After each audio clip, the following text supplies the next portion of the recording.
बच्चों मैं आ गया हूँ सवाल नंबर 21 पे। और ये वीडियो एक्चुअली आपको 3 या 4 पार्ट्स में मिलेगी, शायद 10-10 के 5 पार्ट हम लोग बनाएंगे, क्योंकि पहले जो सवाल है उसको थोड़ा बहुत मैं लिख ले रहा हूँ स्क्रीन पे ना, टाइपिंग में ज़्यादा टाइम लगेगा तो पढ़ रहा हूँ और साथ साथ लिख रहा हूँ, तो पहले लिख लेता हूँ 4-5 सवाल जिससे आपको थोड़ा कम टाइम लगे। तो ये है सवाल number 21। A dipole is placed in an electric field as given. In which direction will it move? I will say above average है। अबव एवरेज सवाल है ये, बहुत कॉन्सेप्चुअल सवाल है। इसमें दो अच्छे कॉन्सेप्ट लगने वाले हैं। पहला, जब इलेक्ट्रिक फील्ड लाइन पास पास होती हैं तो वहां पे इलेक्ट्रिक फील्ड की इंटेंसिटी ज्यादा होती है, और जहां इलेक्ट्रिक फील्ड लाइन दूर दूर होती हैं वहां पे इलेक्ट्रिक फील्ड इंटेंसिटी कम होती है। पहली बात। तो इस पॉजिटिव चार्ज पे जो फोर्स लगेगा, इलेक्ट्रिक फोर्स, इस तरह से QE1 वो बड़ा होगा, और इस नेगेटिव चार्ज पे जो फोर्स ऐसे लगेगा QE2 वो छोटा होगा, क्योंकि यहाँ पे इलेक्ट्रिक फील्ड इंटेंसिटी कम है। तो QE1 बड़ा होगा, QE2 छोटा होगा, इसलिए किधर मूव करेगा? मैं कहूंगा राइट में मूव करेगा। क्यों मूव करेगा? क्योंकि नेट इलेक्ट्रिक फोर्स राइट में, अगर नेट इलेक्ट्रिक फोर्स राइट में है तो राइट में मूव करेगा। अच्छा, इलेक्ट्रिक फोर्स कैसा फोर्स है? कंजर्वेटिव। जब भी कंजर्वेटिव फोर्स के अलोंग चलोगे पोटेंशियल एनर्जी डिक्रीज होगी, पोटेंशियल एनर्जी डिक्रीज होगी। तो कौन सा ऑप्शन चूज करोगे जिसमें लिखा होगा राइट चलेगा और पोटेंशियल एनर्जी डिक्रीज होगी? ये ऑप्शन आप चूज करोगे। अबव एवरेज कहूंगा मैं इस सवाल को, सवाल नंबर 22। वैसे तो आप देख सकते हो कि बिल्कुल फॉर्मूला बेस से आ रहे हैं, है ना। कुछ सवाल मैंने अबव एवरेज भी कहा है और बिल्कुल वैसे ही आ रहे हैं, नॉर्मल से ही सवाल हैं। लेकिन देखो कई बार तो ऐसे सवाल आ जाते हैं, ये तो तुम्हारे रजिस्टर से ही आया है। वैसे तो बहुत सारे सवाल ऐसे हैं जो आपके रजिस्टर से हैं, लेकिन डेटा भी वही हो। मतलब मैं 20 सेंटीमीटर कहूँ और सवाल में भी 20 सेंटीमीटर ही आ जाए पेपर में, मैं 5 सेंटीमीटर कहूँ तो 5 ही आ जाए। आप देखो ये आपके सामने है। बेसिकली HC वर्मा बुक का ये सवाल है और मैं इसको अपने रजिस्टर में भी जरूर कराया करता हूँ। तो ये इस तरह से पैरेलल रेज आ रही हैं और 20 सेंटीमीटर फोकल लेंथ है इसकी, तो ये 20 सेंटीमीटर पे जाएंगी, ये 20 सेंटीमीटर पे जाएंगी इस तरह से। ये होगा 20 सेंटीमीटर, और इसको लगेगा कि इमेज इसके फोकस पे पहुंच गई है। इसका फोकस 5 पर है, इसका फोकस 5 पर है, ये कहा उन्होंने। तो ये सोचेगा कि भाई रे कहाँ जा रही है, रे मेरे फोकस पे जा रही है, ये कहेगा। इसलिए ये उनको कहाँ भेज देगा? इन्फिनिटी पे, लाइक दिस। इन्फिनिटी पे भेज देगा, लाइक दिस। बात समझ में आ गई? तो इसका फोकस 5 दे रखा है और इसका फोकस 20 दे रखा है। तो ये टोटल डिस्टेंस 20 हो गई, ये 5 हो गई। तो बोलो ये कितना हो गया आपका? होगा सर D + 5 20 है, तो D की वैल्यू हो गई 15। D की वैल्यू हो गई 15 सेंटीमीटर। बोलो बात समझ में आ गई? ये है इसका सही जवाब। उन्होंने कहा कि इस सवाल में उन्होंने ये कहा था कि जो रेज हैं वो बी को भी जब लीव कर रही हैं, छोड़ रही हैं, तो वो पैरेलल जा रही हैं प्रिंसिपल एक्सिस के। तो उसके लिए जरूरी है ना कि बी को उसका ऑब्जेक्ट उसके फोकस पे लगना चाहिए। इसलिए इसका आंसर 15 सेंटीमीटर है। अबव एवरेज कहूंगा। सारे बच्चे नहीं करते हैं HC वर्मा सॉल्व, और खास तौर से कोरोना पैंडेमिक में तो नहीं कर पाए होंगे, और सारे बच्चे RD सर के स्टूडेंट भी तो नहीं उनके रजिस्टर में लिखा हो, और अगर हैं भी तो सारे रिवाइज कहाँ करते हैं? Question number 23, escape velocity v दे रखी है, और कहाँ? अर्थ पे। अर्थ पे क्वेश्चन नंबर 23 वो कहता है कि अर्थ की सरफेस पे एस्केप वेलोसिटी v है, किसी प्लेनेट की सरफेस पे एस्केप वेलोसिटी कितनी होगी, और प्लेनेट के बारे में कुछ कह रखा है। तो क्या कॉन्सेप्ट है? एस्केप वेलोसिटी का क्या फॉर्मूला होता है? √2gm/r। ये एस्केप वेलोसिटी का फॉर्मूला होता है, √2gm/r, जहां m क्या है? m मास है प्लेनेट का। तो मास को क्या लिख सकते हैं? Density into volume. Planet spherical shape के ही होते हैं, इसलिए एस्केप वेलोसिटी आ गई। आप देखिए 2 × 4 is 8g, 8g row pi, 8g row pi upon 3r²। मतलब बाकी सब तो कांस्टेंट है क्योंकि उसने डेंसिटी प्लेनेट और अर्थ की सेम दी है। सब कुछ कांस्टेंट है, v under root r square पे, मतलब v सिर्फ r का फंक्शन होगा। दैट मीन्स प्लेनेट पे कितनी एस्केप वेलोसिटी है डिवाइडेड बाय अर्थ पे कितनी है, वो सीधा प्लेनेट की रेडियस अपॉन अर्थ की रेडियस से डिसाइड हो जाएगा। और प्लेनेट की रेडियस अर्थ की रेडियस इसमें रिलेशन दे रखा है, इसलिए प्लेनेट पे जो एस्केप वेलोसिटी होगी वो अर्थ की एस्केप वेलोसिटी का 4 टाइम्स होगी, इसलिए आप आंसर जो चूज करेंगे वो होगा 4v। वापस सुन लीजिए, उसने कहा मास डेंसिटी सेम है, इसलिए मास को मैंने लिखा डेंसिटी इनटू वॉल्यूम, डेंसिटी को लेके आया मैं डिस्कशन में। और उसके बाद आप देखिए कि नीचे एक आर ऊपर एक आर क्यूब, तो अंडर रूट में आर स्क्वायर बचा, मतलब एस्केप वेलोसिटी सिर्फ आर का फंक्शन बची।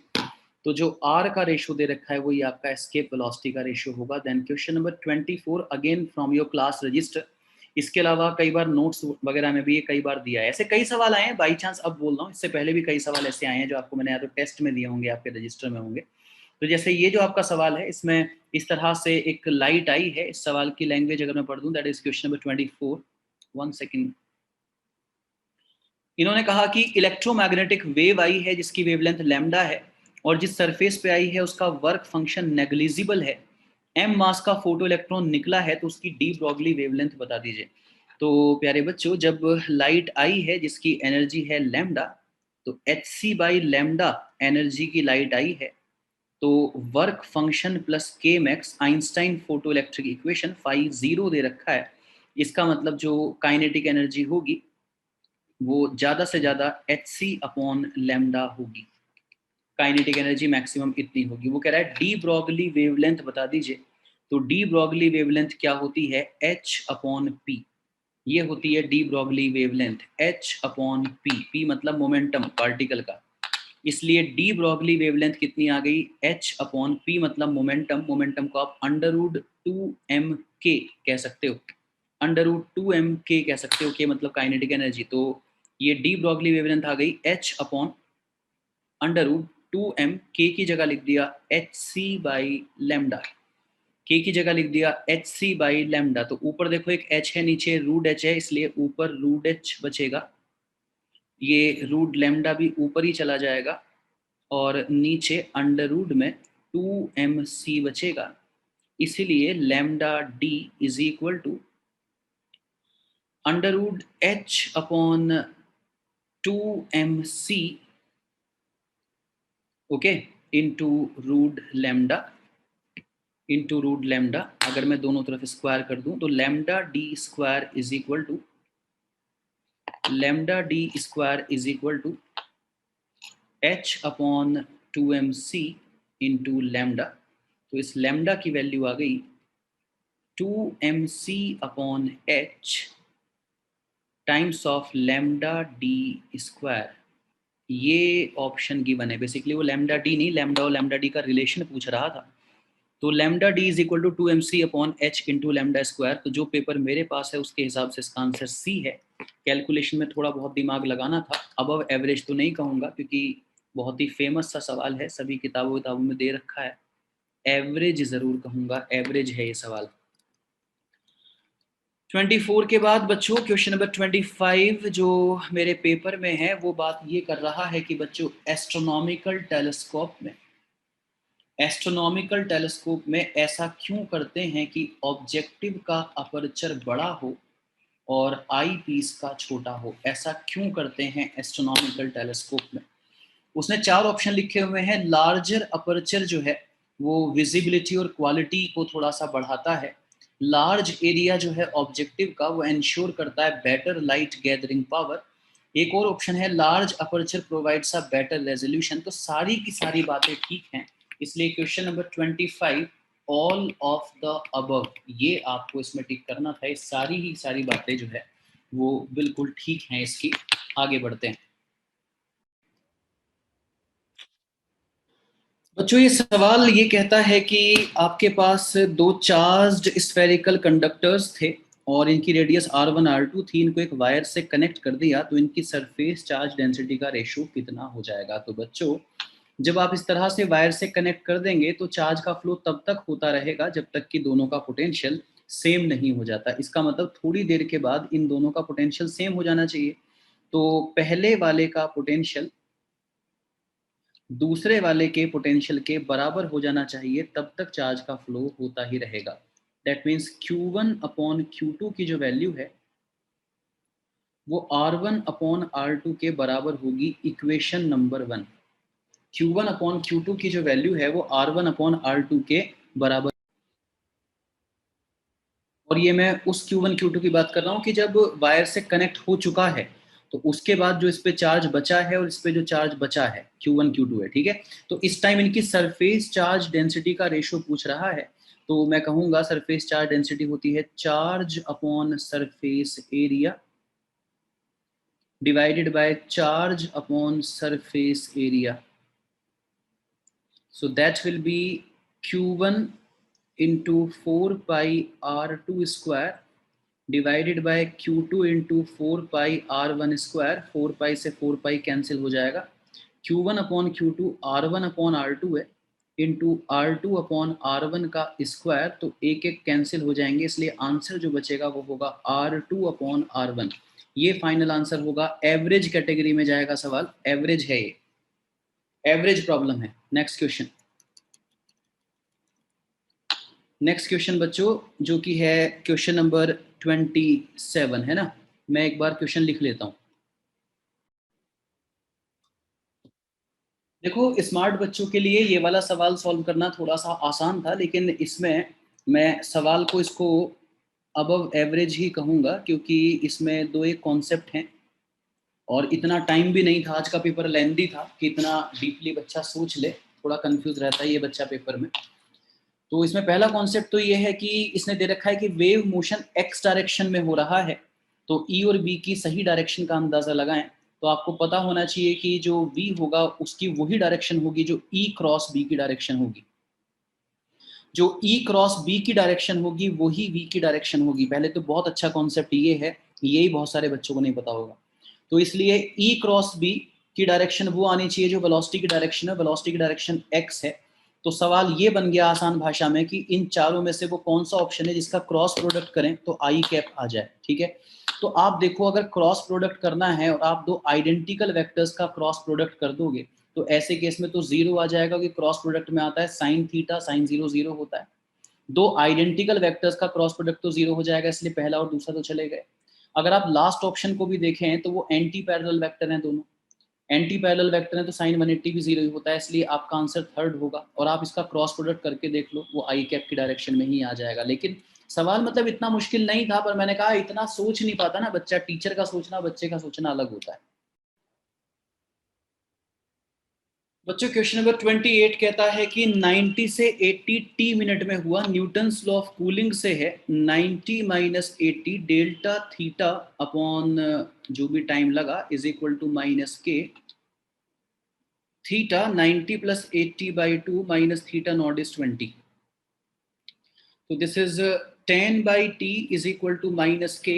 90 plus 80 अगर मैं करूँ तो 170 by 2, 170 by 2 मतलब 85 minus 20 65। तो माइनस के की वैल्यू मेरे पास आ जाती है 10 अपॉन 65 टी, माइनस के की वैल्यू। और इसको अगर मैं यहाँ पे करूँ तो 80 माइनस 60 बाई जो भी टाइम लगेगा इज इक्वल टू माइनस के, जिसकी वैल्यू है 10 upon 65 T multiplied with theta. 80 plus 60 by 2 मतलब 140 by 2 that is 70 minus theta naught. उसने 20 रखने को बोला है, आई होप। उसने कहा टेम्परेचर को, जी हाँ, रूम टेम्परेचर सेम रखें। तो 20 upon T not is equal to 10 upon 65 T into 20। Sorry, 70 minus 20 is I'm really sorry, that is 50, that is 50। तो आपको टी नॉट चाहिए, तो टी नॉट की वैल्यू आ जाएगी 20 इंटू 65 टी डिवाइडेड बाय 500। ये zero से गया ये जीरो, तो 2 इंटू ये जा रहा है 5 से और नीचे 10, 2 से 5, 13 टी बाई 5 है क्या ऑप्शन? जी हाँ, that was question number 28। Average नहीं, इजी है। न्यूटन्स लॉ ऑफ कूलिंग, क्या कहूँ, एवरेज कह देता हूँ, एवरेज है। क्योंकि सॉल्यूशन थोड़ा सा तो लेंथी है ही, थोड़े बहुत बच्चों ने गलती करी होगी, डिनोमिनेटर में 5 आएगा या 10 आएगा, कुछ तो गड़बड़ हो गई होगी। क्वेश्चन नंबर 29 मैं सवाल लिख लेता हूँ एक बार। बच्चों इक्विवेलेंट रेजिस्टेंस पूछ रहा है इसका, और देखो ये फिर से रजिस्टर से ही सवाल, इससे पिछले वाला भी रजिस्टर से ही था, है ना, उसमें बस मैं टी की वैल्यू दे दिया करता हूँ, उन्होंने टी की टर्म्स में आंसर मांग लिया है, बिल्कुल वैसे ही सही सवाल आए हैं अगर रिवीजन अच्छे से करके गए होगे तो current electricity sorry combination of capacitors में मैं ये सवाल जरूर कराता हूँ, हमेशा कराता हूँ। तो इसमें क्या है ना कि ये कैपेसिटर बस एक डिजाइन है, कैपेसिटर नहीं है, यहाँ पे आप सी इक्विवेलेंट को 2C कहेंगे। बोलो कर रखा है ना, बोलो। सवाल नंबर 30 पे पहुंच गए हैं बच्चों। इस सवाल में वो कह रहा है कि फोर्स, एक्सेलरेशन और टाइम को फंडामेंटल मान लें और एनर्जी की डायमेंशन बताएं। मतलब एनर्जी, फोर्स, एक्सेलरेशन और टाइम की टर्म्स में बताएं। तो मान लीजिए फोर्स की पावर ए आएगी, एक्सेलरेशन की बी आएगी और टाइम की सी आएगी। तो एनर्जी होती है जी ml/t-2, फोर्स होता है ml/t-2 और एरिया, सॉरी एरिया नहीं है ये, एक्सेलरेशन है, एक्सेलरेशन होता है Lt-2 और टाइम तो टाइम ही होता है। तो लेफ्ट हैंड साइड पे ml/t-2, राइट हैंड साइड पे m की पावर कितनी है, सिर्फ a, L की पावर कितनी है आप देख सकते हैं a+b, और t की पावर कितनी है -2a -2b +c। जब आप कंपेयर करते हैं प्रिंसिपल होमोजेनिटी तो a इज इक्वल टू 1 आ जाता है और a+b इज इक्वल टू 2 आ जाता है, लेकिन क्योंकि a की वैल्यू 1 है तो फिर b भी 1 ही आ जाता है। और -2a -2b +c is equal to -2, a और b की वैल्यू अगर पुट करूं तो -2 -2 +c is equal to -2, -4 +c is -2, तो c की वैल्यू -2 +4, इसलिए c की वैल्यू +2, तो c +2 आएगा। इसीलिए आपका जो आंसर आने वाला है वो आएगा, एनर्जी की जो डायमेंशन आ रही है बच्चों वो आ रही है, एनर्जी की डायमेंशन फोर्स की पावर a और a 1 है, और एक्सेलरेशन की पावर b भी 1 है, और टाइम की पावर c आया है t, तो FAT2 ये इसका सही आंसर होगा बच्चों। इजी है, लेंदी है, लेकिन लेंदी है पर easy. That was question number 30. I am heading to question number 31.